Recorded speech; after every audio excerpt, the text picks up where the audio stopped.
Hello everyone. In this video, we are going to discuss about introduction to HTML. We are going to cover what does HTML stands for, what role HTML plays in web development, history of HTML, and structure of HTML. HTML stands for Hypertext Markup Language. Okay, let's go over each one of these words and find out what exactly they mean.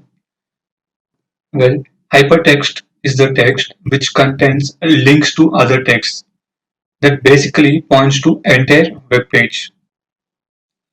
Next, markup. Markup tells a web browser how to display a web page, words and images. Each individual markup code is referred to as an element. Language. Language it implies that it has its own syntax. It means that it has a right and a wrong way to code it. To create and host a website, we must know three things: HTML, CSS, and JavaScript or any other scripting languages. HTML is a basic computer language for creating a web page. It provides structure to the web page, like a page contains one header, two paragraphs, and one footer. Style is the role of CSS, like providing colors, font size, different styles to the structure of the page.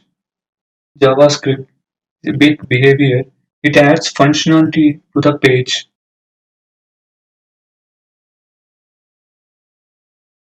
We will talk about the history of HTML. In 1997, first standard browser started to pay attention, which is HTML 4.0 and 4.01.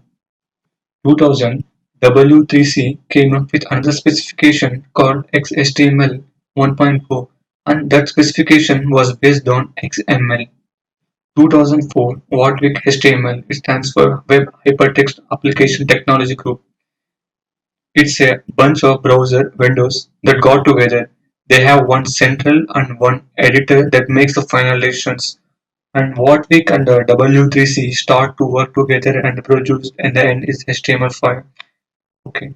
Now W3C is a charge of the standard HTML5 and Wartwig HTML is like evolving the HTML stack, evolving HTML and the related technologies. Now we will talk about the structure of HTML. The first one is a document type, which it can be a lower or uppercase. It is there should be not any spaces between the less than and explanation point and document type.